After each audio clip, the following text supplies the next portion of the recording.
ഇന്നത്തെ ക്ലാസ്സിൽ project estimation techniques എന്താണെന്ന് നോക്കാം. എല്ലാ പ്രൊജക്ട്സിലും നമ്മൾ കണ്ടുപിടിക്കാൻ ശ്രമിക്കുന്നത് ആ പ്രൊജക്റ്റിൻ്റെ സൈസ്, എത്രത്തോളം എഫേർട്ട് കൊണ്ടാണ് ഒരു സോഫ്റ്റ്വെയർ ഉണ്ടാക്കുന്നത്, അതേപോലെ പ്രൊജക്റ്റിൻ്റെ കോസ്റ്റ്, ഡ്യൂറേഷൻ എന്നിങ്ങനെയുള്ള കാര്യങ്ങളാണ് നോക്കുന്നത്. ഒരു പ്രൊജക്റ്റിൻ്റെ തുടക്കത്തിൽ തന്നെ പ്രൊജക്റ്റ് കോസ്റ്റ് കസ്റ്റമർക്ക് പറഞ്ഞു കൊടുക്കേണ്ടി വരും. അതുകൊണ്ട് തന്നെ പ്രൊജക്റ്റ് കോസ്റ്റ് കണ്ടുപിടിക്കാൻ ഇങ്ങനെയുള്ള പ്രൊജക്റ്റ് എസ്റ്റിമേഷൻ ടെക്നിക്സ് ഉപയോഗിക്കാറുണ്ട്. 3 തരത്തിലാണ് പ്രൊജക്റ്റ് എസ്റ്റിമേഷൻ ടെക്നിക്സ് ഉള്ളത്.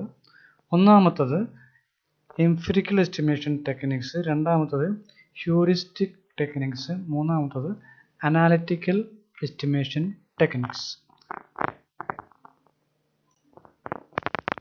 എംപിരിക്കൽ എസ്റ്റിമേഷൻ ടെക്നിക്സിൽ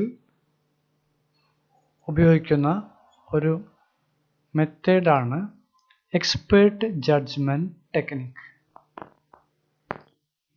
ഇതിലുപയോഗിക്കുന്ന മറ്റൊരു ടെക്നിക്കാണ് ഡെൽഫി കോസ്റ്റ് എസ്റ്റിമേഷൻ.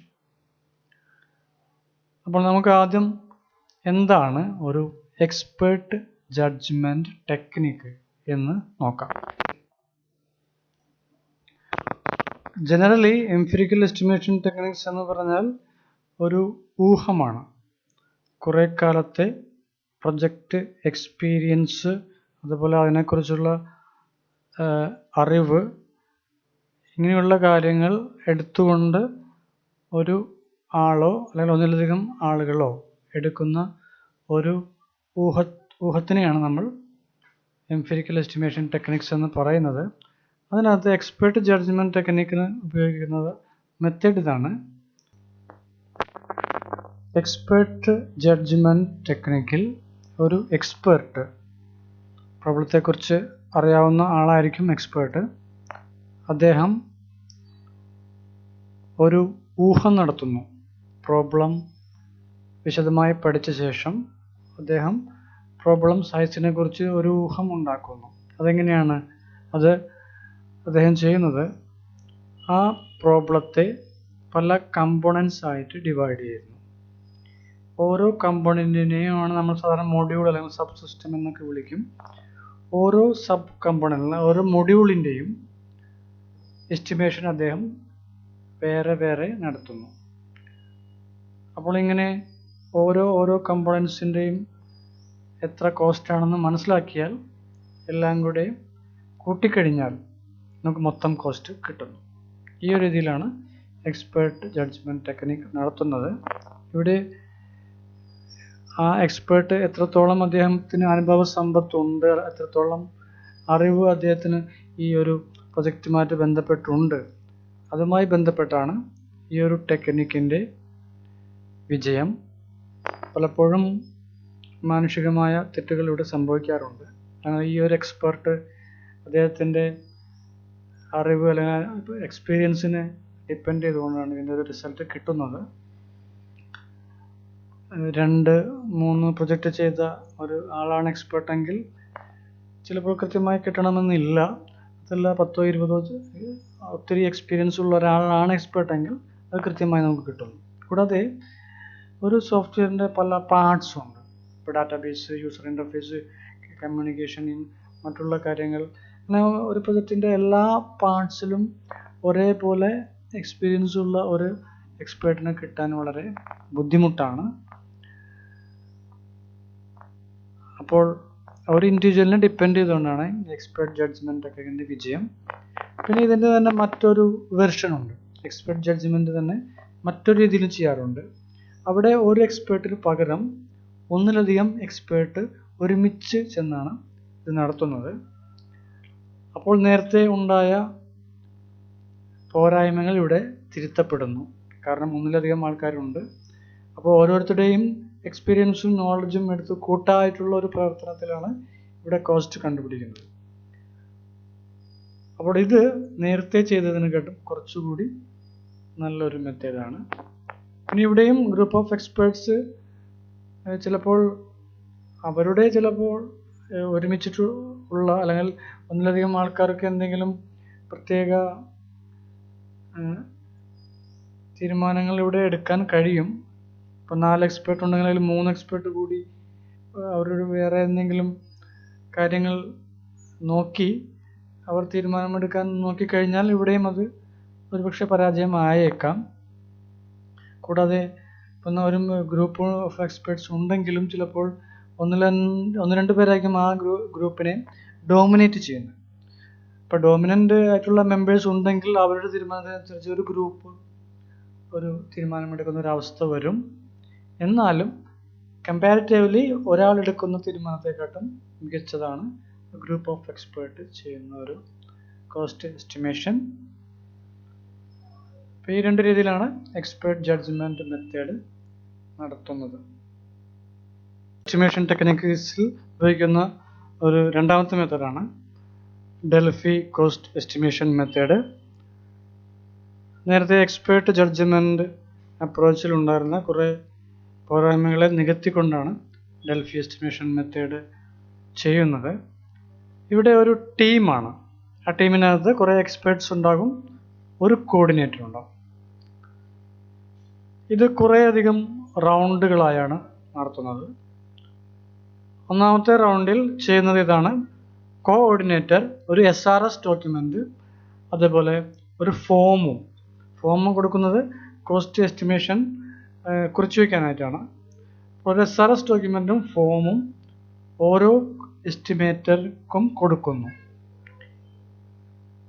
ഓരോ എസ്റ്റിമേറ്ററും ചെയ്യുന്നത് അവരുടെ എക്സ്പീരിയൻസ് അല്ലെങ്കിൽ വെച്ചുകൊണ്ട് അവർ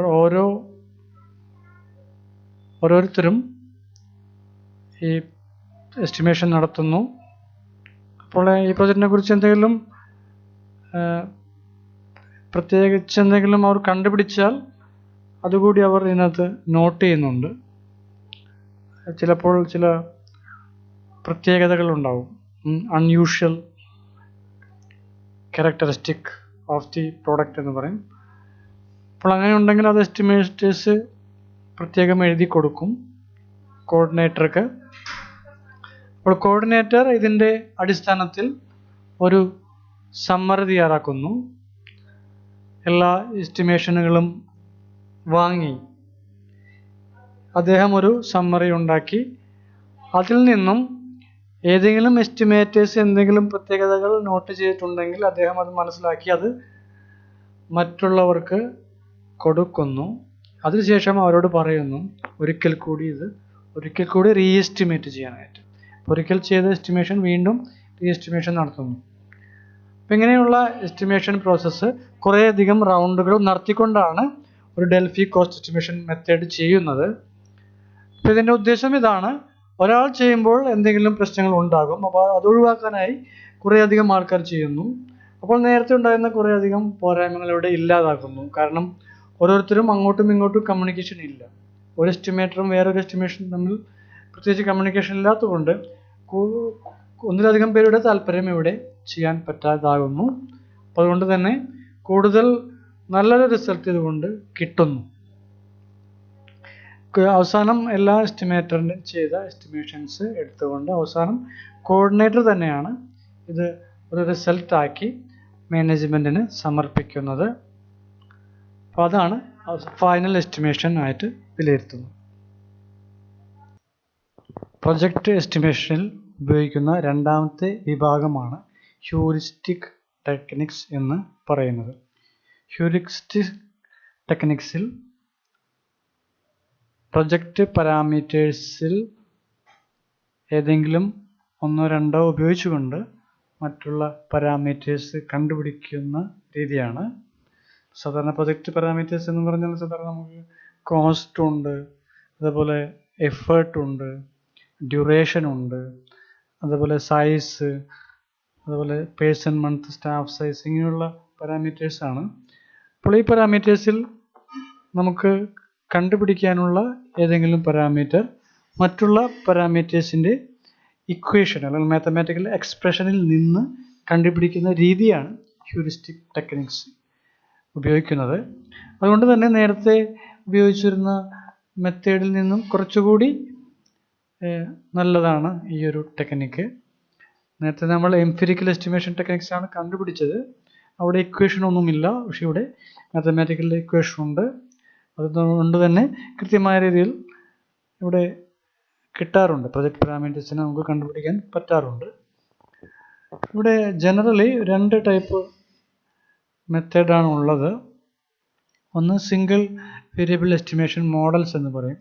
രണ്ടാമത്തെ multi variable cost estimation model എന്ന് പറയും. രണ്ടിലും ഇക്വേഷൻസ് ഉണ്ട്.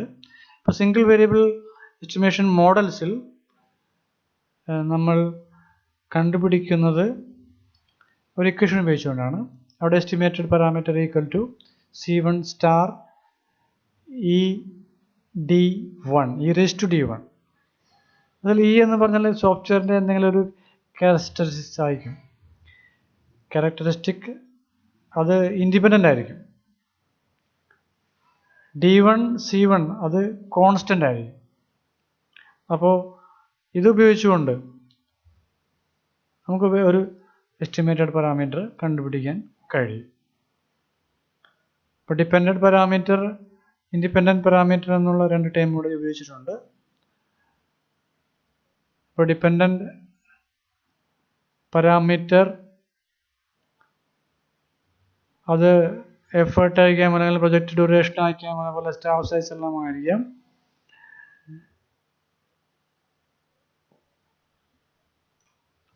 അപ്പോൾ ഡിപ്പെൻഡൻറ്റ് പാരാമീറ്റർ ആണ് ഇവിടെ എസ്റ്റിമേറ്റഡ് പാരാമീറ്റർ ആയിട്ട് കാണിച്ചിരിക്കുന്നത്. അപ്പോൾ ഡിപ്പെൻഡൻറ്റ് പാരാമീറ്ററിനെ ഇൻഡിപെൻഡൻ്റ് ആയിട്ടുള്ള വേരിയബിൾസ് കോൺസ്റ്റൻറ്റ് ഉപയോഗിച്ചുകൊണ്ട് കണ്ടുപിടിക്കുന്ന രീതിയാണ് ഹ്യൂറിസ്റ്റിക് ടെക്നിക്സിൽ ഉപയോഗിച്ചിരിക്കുന്നത്. കൊക്കോമോ മോഡൽ എന്നൊരു ബേസിക് കൊക്കോമോ മോഡൽ എന്നൊരു മെത്തേഡുണ്ട്. അത് സിംഗിൾ വേരിയബിൾ കോസ്റ്റ് എസ്റ്റിമേഷൻ മോഡലാണ്. അതിനുശേഷം ഉപയോഗിക്കുന്ന വേറൊരു മെത്തേഡാണ് multi variable cost estimation model. ഇവിടെ എസ്റ്റിമേറ്റഡ് റിസോഴ്സ് കണ്ടുപിടിക്കുന്നത് C1 star E1 raise to D1 plus C2 star E2 raise to D2 plus etcetera. ഇവിടെ E1 E2 എല്ലാം ഇൻഡിപെൻഡൻറ്റ് ക്യാരക്ടറിസ്റ്റിക്സ് ആണ്. C1 C2 D1 D2 എല്ലാം കോൺസ്റ്റൻസ് ആണ്. അപ്പോൾ single variable മോഡലിൻ്റെ ഒരു extension ആയിട്ട് നമുക്ക് വേണമെങ്കിൽ മൾട്ടി വേരിയബിൾ കോസ്റ്റ് എസ്റ്റിമേഷൻ മോഡലിനെ കാണാവുന്നതാണ്. 1981 ബോയം പ്രപ്പോസ് ചെയ്ത ഒരു ഹ്യൂറിസ്റ്റിക് എസ്റ്റിമേഷൻ ടെക്നിക്കാണ് COCOMO model, constructive cost estimation model. ഇത് 3 കാറ്റഗറീസ് ഉണ്ട്. ഒന്നാമത്തെ ഓർഗാനിക് എന്ന് പറയും, രണ്ടാമത്തത് സെമി ഡിറ്റാച്ച്ഡ്, മൂന്നാമത്തത് എംബഡഡ്. അപ്പോൾ ഇതിൽ പറഞ്ഞിരിക്കുന്നത് ഒരു പ്രോഡക്റ്റിൻ്റെ ക്യാരക്ടറിസ്റ്റിക്സ് മാത്രം ഉപയോഗിച്ചുകൊണ്ട് നമുക്കൊരിക്കലും എസ്റ്റിമേഷൻ നടത്താൻ പറ്റില്ല. അതിന് കൂടെ ഡെവലപ്മെൻറ്റ് ടീമും ഡെവലപ്മെൻറ്റ് എൻവയോൺമെൻറ്റ് കൂടി നമ്മൾ ഉപയോഗിക്കേണ്ടതുണ്ട്.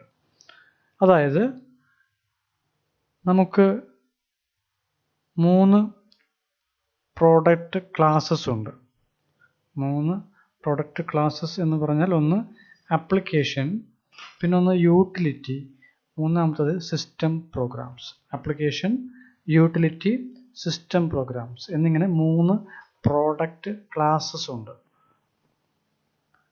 ഇപ്പോൾ സാധാരണ ഡാറ്റ പ്രോസസ്സ് ചെയ്യുന്ന പ്രോഗ്രാമുകളെയാണ് നമ്മൾ ആപ്ലിക്കേഷൻ പ്രോഗ്രാം എന്ന് പറയുക. അതായത് സാധാരണ നമ്മൾ യൂസ് ചെയ്യുന്ന സോഫ്റ്റ്വെയർസ് ആണ് സാധാരണ ഡാറ്റ പ്രോസസ്സ് ചെയ്യുന്നതായിരിക്കും. അതെല്ലാം ആപ്ലിക്കേഷൻ പ്രോഗ്രാംസ് എന്ന് പറയും.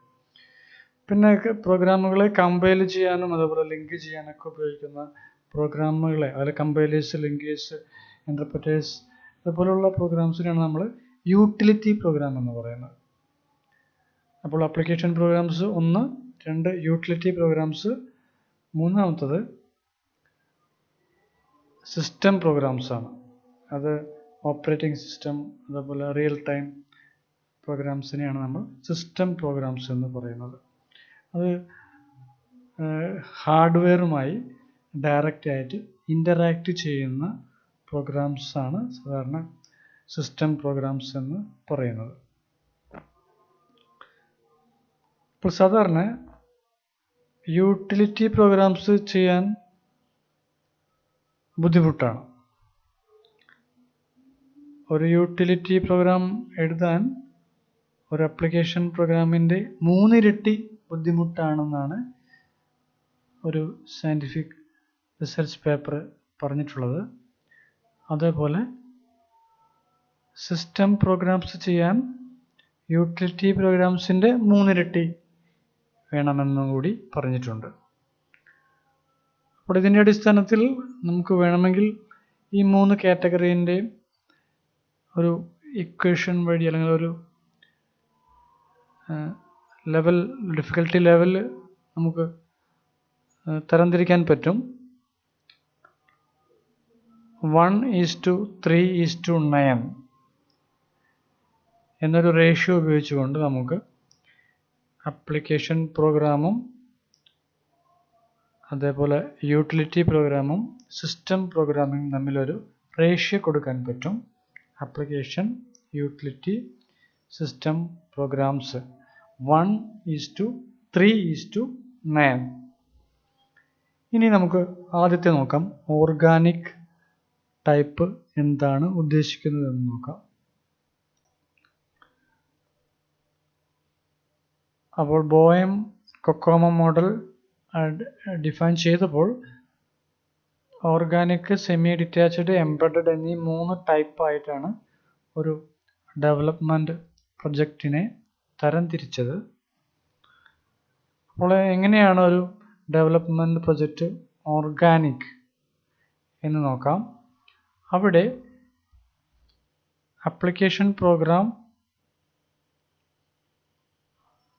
സൈസ് ചെറുതായിരിക്കും. അതായത് ആപ്ലിക്കേഷൻ പ്രോഗ്രാമാണ്, അതിൻ്റെ ഡെവലപ്മെൻറ്റ് ടീം ചെറുതാണ്, ടീം മെമ്പേഴ്സ് എല്ലാം എക്സ്പീരിയൻസ്ഡ് ആണ്. ഈ ഒരു സിറ്റുവേഷനിലാണ് നമ്മൾ ഓർഗാനിക് എന്നുള്ള ടേം ഉപയോഗിക്കുന്നത്.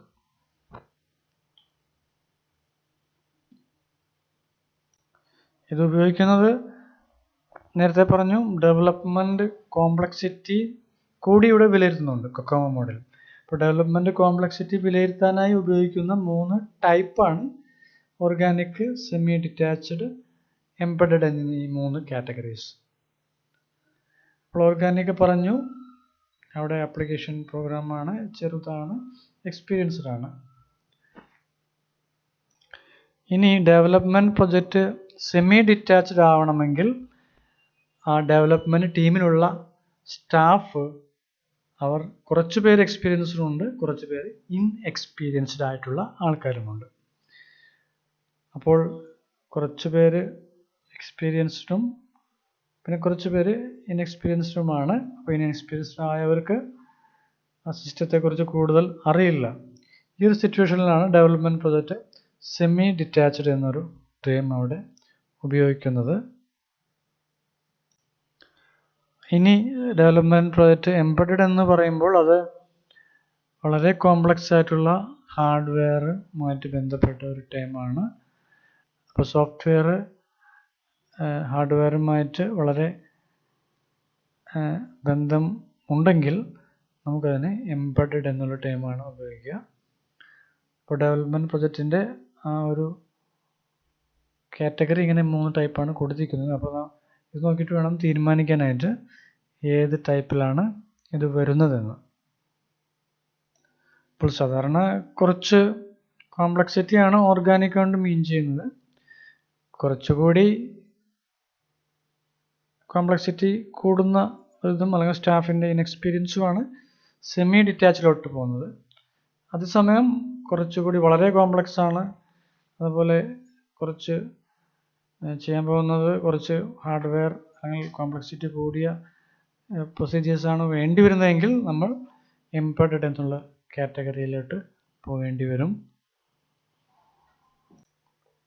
ഇത് ഉപയോഗിക്കാൻ കുറച്ച് മാത്തമാറ്റിക്കൽ എക്സ്പ്രഷൻസ് ഉണ്ട്. അതിനകത്ത് KLOC എന്ന ടേം ഉപയോഗിച്ചിട്ടുണ്ട്, kilo lines of source code. സാധാരണ നമ്മൾ ഉപയോഗിക്കുന്ന സോഴ്സ് കോഡിൻ്റെ ഒരു ലൈനെയാണ് ഒരു ലൈനായിട്ട് കണക്കാക്കുന്നത്. കിലോ എന്ന് പറയുമ്പോൾ അതിൻ്റെ 1000 ടൈംസ് ആണ്. അതാണ് KLOC, kilo lines of source code. രണ്ടാമത്തെ term person month, 1 person month. ഒരാൾ ഒരു മാസം കൊണ്ട് എടുക്കുന്ന ജോലിയെയാണ് 1 പേഴ്സൺ മന്ത് എന്ന് പറയുന്നത്. 3 തരത്തിലുള്ള കൊക്കോമോ മോഡൽ ഉണ്ട്. ആദ്യത്തേത് ബേസിക് കൊക്കോമോ മോഡൽ, രണ്ടാമത്തേത് ഇൻ്റർമീഡിയറ്റ് കൊക്കോമോ മോഡൽ, മൂന്നാമത്തേത് കംപ്ലീറ്റ് കൊക്കോമോ മോഡൽ.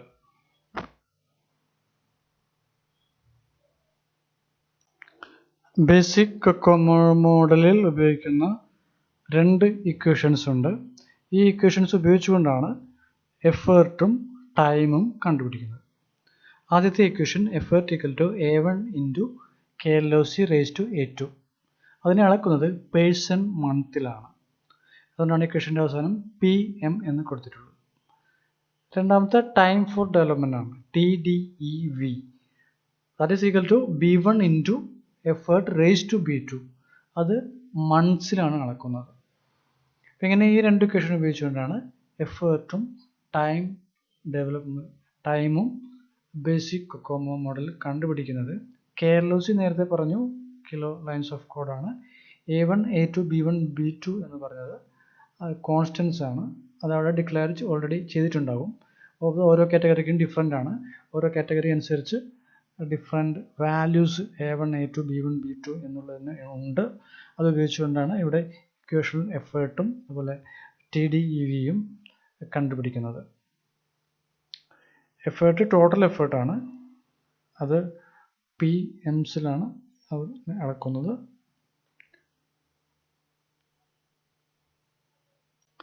ഇനി ഇക്വേഷൻ നോക്കാം. Estimation of development effort. നേരത്തെ പറഞ്ഞു there are 3 classes of software products: organic, semi detached and embedded. അപ്പോൾ അതിനെ ബേസ് ചെയ്തുകൊണ്ട് 3 ഇക്വേഷൻ ഉണ്ട്. അതായത് എഫേർട്ട് കണ്ടുപിടിക്കാൻ തന്നെ ഓർഗാനിക് ആണെങ്കിൽ ഒരു ഇക്വേഷൻ, സെമി ഡിറ്റാച്ച്ഡ് ആണെങ്കിൽ അടുത്ത ഇക്വേഷൻ, എംബെഡഡ് ആണെങ്കിൽ മൂന്നാമത്തെ ഇക്വേഷൻ. അപ്പോൾ ആ 3 ഇക്വേഷനാണ് ആദ്യം കാണിച്ചിരിക്കുന്നത്. ആദ്യം എഫേർട്ടാണ് കണ്ടുപിടിക്കുന്നത്. എഫേർട്ട് കണ്ടുപിടിക്കാൻ ഓർഗാനിക് ആണെങ്കിൽ 2.4 into KLOC raise to 1.05. Semi detached ആണെങ്കിൽ 3 ഇൻറ്റു KLOC റേസ് ടു 1.12. അതേസമയം എംബെഡഡ് ആണെങ്കിൽ 3.6 ഇൻറ്റു KLOC റേസ് ടു 1.20. ഇനി എസ്റ്റിമേഷൻ ഓഫ് ഡെവലപ്മെൻറ്റ് ടൈം, എത്ര ടൈമാണ് എടുക്കുന്നതെന്ന് അറിയാൻ വേണ്ടിയിട്ട് വീണ്ടും 3 ഇക്വേഷൻ. അവിടെയും ഓർഗാനിക് ആണെങ്കിൽ സെമി ഡിറ്റാച്ച്ഡ്, എംബെഡഡ്. ഓർഗാനിക് ആണെങ്കിൽ TDEV equal to 2.5 into effort raise to 0.38. Semi detached ആണെങ്കിൽ 2.5 into effort into raise to 0.35. Embedded ആണെങ്കിൽ development time is equal to 2.5 into effort raise to 0.32. അവിടെ എല്ലാം 2.5 കോൺസ്റ്റൻ്റ് ആണ്, raise to മാത്രമേ വ്യത്യാസമുള്ളൂ. അതേസമയം എഫേർട്ടിന് എല്ലാം different values ആണ്. അപ്പോൾ ഈ ഒരു 6 ഇക്വേഷൻ ഉപയോഗിച്ചുകൊണ്ടാണ് ബേസിക് കൊക്കോമോ മോഡലിൽ ആദ്യം എഫേർട്ട് കണ്ടുപിടിക്കും, അതിനുശേഷം ഡെവലപ്മെൻറ്റ് ടൈം കണ്ടുപിടിക്കും. അപ്പോൾ എസ്റ്റിമേഷൻ ചെയ്യാനുള്ള ഏറ്റവും എളുപ്പമായിട്ടുള്ള ഒരു മാർഗമാണ് ബേസിക് കൊക്കോമോ മോഡൽ. സാധാരണ ഇത് കണ്ടു കഴിഞ്ഞാൽ തന്നെ നമുക്ക് എഫേർട്ടും സയൻസും തമ്മിലുള്ളൊരു ബന്ധം മനസ്സിലാവും. കാരണം ഒരു സൈസ് പ്രൊഡക്റ്റ് സോഫ്റ്റ്വെയർ സൈസ് കൂടുകയാണെങ്കിൽ അത് എംബെഡഡ് ആണെങ്കിൽ എഫേർട്ട് കൂടും, സൈസ് കുറവാണെങ്കിൽ അത് ഓർഗാനിക് ആയിരിക്കും. സെമി ഡിറ്റാച്ച്ഡ് അതിന് നടുക്ക് മാത്രം മതി. അതായത് എഫേർട്ട് സൈസിനെ ഡിപ്പെൻഡ് ചെയ്താണ് നിൽക്കുന്നത്. സൈസും കോംപ്ലക്സിറ്റിയും നോക്കിയിട്ടാണ് എഫേർട്ട് കൂടുതൽ എടുക്കുന്നത്. അതുകൊണ്ടാണ് ആദ്യത്തെ ഇക്വേഷൻസിൽ വാല്യൂ ഡിഫറൻസ് ഉള്ളത്. ഇനി ഡെവലപ്മെൻറ്റ് ടൈമും സൈസും കൂടെ നോക്കിക്കഴിഞ്ഞാൽ നമുക്ക് മനസ്സിലാവും ഓർഗാനിക് ടൈം കുറച്ച് മതി, എംബഡഡ് ടൈം കൂടുതൽ വരും. കാരണം കൂടുതൽ കോംപ്ലക്സ് ആയിട്ടുള്ളതാണ് എംബഡഡ്, കോംപ്ലക്സിറ്റി കുറഞ്ഞതാണ് ഓർഗാനിക്. അപ്പോൾ സൈസ് കൂടുന്നതനുസരിച്ച് ഒരേ സൈസുള്ള ഓർഗാനിക്കും സെമി ഡിറ്റാച്ച്ഡും എംബഡഡും എടുക്കുകയാണെങ്കിൽ അവിടെ എംബഡഡിനാണ് കൂടുതൽ ടൈം എടുക്കുക. സെമി ഡിറ്റാച്ച്ഡിന് അതിന് കുറവ് മതിയാകും, ഓർഗാനിക്കിന് അതിലും കുറവ് മതിയാകും.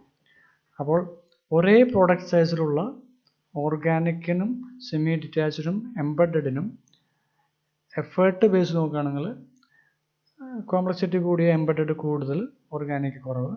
അതേപോലെ ഒരേ സൈസുള്ള ഓർഗാനിക്കും സെമി ഡിറ്റാച്ച്ഡും എംബഡഡും വരികയാണെങ്കിൽ ടൈം കൂടുതൽ എംബഡഡിന് വരും, ഓർഗാനിക്കിന് കുറവ് ടൈമേ വരികയുള്ളൂ. അപ്പോൾ അതിനെ ബേസ് ചെയ്തുകൊണ്ടാണ് ഈ ഇക്വേഷൻസ് അവിടെ ഫോം ചെയ്തിരിക്കുന്നത്. അപ്പോൾ ആ ഒരു റിലേഷനെയാണ് ഇവിടെ ഒരു ഇക്വേഷനായിട്ട് അവിടെ ഫോം ചെയ്തിരിക്കുന്നത്. ഇനി നമുക്കൊരു എക്സാമ്പിൾ നോക്കാം, എങ്ങനെയാണ് ഡെവലപ്മെൻറ്റ് എഫേർട്ട്, ഡെവലപ്മെൻറ്റ് ടൈം കണ്ടുപിടിക്കുന്നതെന്ന് നോക്കാം. എക്സാമ്പിളിൽ പ്രൊജക്റ്റ്, സോഫ്റ്റ്വെയർ, പ്രോഡക്റ്റ് ഓർഗാനിക് ആണെന്ന് പറഞ്ഞിട്ടുണ്ട്. ആദ്യത്തെ വരിയിൽ തന്നെ പറഞ്ഞിട്ടുണ്ട് assume that the size of an organic type. അപ്പോൾ ഇതൊരു ഓർഗാനിക് ടൈപ്പാണ്. അപ്പോൾ നമുക്ക് ആദ്യം വേണ്ടത് എസ്റ്റിമേഷൻ ഓഫ് ഡെവലപ്മെൻറ്റ് എഫേർട്ടാണ് കണ്ടുപിടിക്കാൻ പോകുന്നത്. എഫേർട്ട് ഓർഗാനിക് ആണെങ്കിൽ അതിൻ്റെ ഇക്വേഷൻ നമുക്കറിയാം, effort equal to 2.4 into KLOC raise to 1.05, അത്രയും പേഴ്സൻറ്റ് മന്താണ്. അപ്പോൾ നമുക്ക് ആ ഇക്വേഷൻ ഉപയോഗിച്ചുകൊണ്ട് ഇത് ചെയ്യാം. എഫേർട്ട് ഈക്വൽ ടു ഓർഗാനിക് ടൈപ്പാണ്, അതുകൊണ്ട് 2.4 ഇൻറ്റു ക്വസ്റ്റ്യനിൽ തന്നിട്ടുണ്ട് 32,000 ലൈൻസ് ഓഫ് സോഴ്സ് കോഡ്. അപ്പോൾ 32K ആണ്, KLOC ആണ് ഇവിടെ നമ്മൾ ഇക്വേഷനകത്ത് കൊടുക്കുന്നത്. ഓർഗാനിക് ടൈപ്പിൽ നിങ്ങൾക്ക് നോക്കിക്കഴിഞ്ഞാൽ KLOC ആണ് കൊടുത്തിരിക്കുന്നത്. അപ്പോൾ 32,000 ലൈൻസ് എന്ന് പറഞ്ഞാൽ 32 KLOC ആണ്. അപ്പോൾ 2.4 ഇൻറ്റു 32 റേസ് ടു 1.05, അത് 91% മന്ത് PM ആണ് നമുക്ക് കിട്ടുന്നത്. ഇനി നമുക്ക് വേണ്ടത് ഡെവലപ്മെൻറ്റ് ടൈം കണ്ടുപിടിക്കണം. അപ്പോൾ ഡെവലപ്മെൻറ്റ് ടൈം കണ്ടുപിടിക്കാൻ ഓർഗാനിക് തന്നെ നോക്കാം. TDVEV is equal to 2.5 into 91 നമുക്ക് നേരത്തെ എഫേർട്ടിനകത്ത് കിട്ടിയിട്ടുണ്ട്. എഫേർട്ടിന് ഇവിടെ ചേഞ്ച് ചെയ്യാണ്, 91 റേസ് ടു 0.38. അപ്പോൾ 2.5 ഇൻറ്റു 91 റേസ് ടു 0.38 എന്ന് പറഞ്ഞാൽ 14 മന്ത്സ് ആണ്. അപ്പോൾ നമുക്ക് കിട്ടി ഡെവലപ്മെൻറ്റ് ടൈം 14 മന്ത്സ്. ഇനി നമുക്ക് വേണ്ടത് എത്ര കോസ്റ്റാണ് എന്ന് എസ്റ്റിമേറ്റ് ചെയ്യണം. കോസ്റ്റ് എസ്റ്റിമേഷനാണ് നമ്മുടെ ഫൈനൽ റിസൾട്ട്. അപ്പോൾ ഈ ഒരു സോഫ്റ്റ്വെയർ പ്രോഡക്റ്റ് എത്ര കോസ്റ്റ് കൊണ്ട് ചെയ്തു തീർക്കാൻ കഴിയും എന്നുള്ളതാണ് cost required to develop the product. അപ്പോൾ ഈ കിട്ടിയ ടൈം 14 മന്ത്സിനെ നമ്മൾ ക്വസ്റ്റ്യനിൽ പറഞ്ഞിട്ടുണ്ട്, ആവറേജ് സാലറി 15,000 പെർ മന്ത് ആണെന്ന് പറഞ്ഞിട്ടുണ്ട്. അപ്പോൾ 14 ഇൻറ്റു 15,000 ഈക്വൽ ടു 2,10,000 rupees. ഇതാണ് ഇതിൻ്റെ final result, cost required to develop the product. അപ്പോൾ ഇങ്ങനെയാണ് ഒരു റിസൾട്ട് നമുക്ക് കിട്ടുന്നത്. ഇവിടെ ആ ഇക്വേഷൻ നമ്മൾ ഉപയോഗിച്ചാൽ നമുക്ക് എളുപ്പത്തിൽ ഒരു കോസ്റ്റ് കണ്ടുപിടിക്കാൻ കഴിയും. അപ്പോൾ കോംപ്ലക്സിറ്റി ഉണ്ട്, കോംപ്ലക്സിറ്റിയുടെ ബേസ് ചെയ്തുകൊണ്ട് 3 ടൈപ്പ് ഉണ്ട്. ആ 3 ടൈപ്പിനും ഡിഫറെൻറ്റ് ഇക്വേഷൻ ഉണ്ട്. എഫേർട്ടിനുണ്ട്, ഡെവലപ്മെൻറ്റ് ടൈമിനുണ്ട്. അപ്പോൾ ഇത് ഉപയോഗിച്ചുകൊണ്ട് നമ്മൾ ആദ്യം എഫേർട്ട് കണ്ടുപിടിക്കുന്നു, പിന്നെ ടൈം കണ്ടുപിടിക്കുന്നു, പിന്നെ കോസ്റ്റ് കണ്ടുപിടിക്കുന്നു. അപ്പോൾ ഇതെല്ലാമാണ് പ്രൊജക്റ്റ് പാരാമീറ്റേഴ്സ് എന്ന് പറയുന്നത്. അങ്ങോട്ടും ഇങ്ങോട്ടെല്ലാം റിലേറ്റഡ് ആണ്. അപ്പോൾ സൈസുണ്ട്, സൈസിൽ നിന്നും എഫേർട്ട്, സൈസ് KLOCയിലായിരിക്കും, സൈസിൽ നിന്നും എഫേർട്ട്, അതിൽ നിന്നും ടൈം, അതിൽ നിന്നും കോസ്റ്റ്. ഇതാണ് ഒരു പ്രൊജക്റ്റ് എസ്റ്റിമേഷൻ മോഡലായ കൊക്കോമോ മോഡൽ ഉപയോഗിച്ചുകൊണ്ടുള്ള കാൽക്കുലേഷൻ രീതി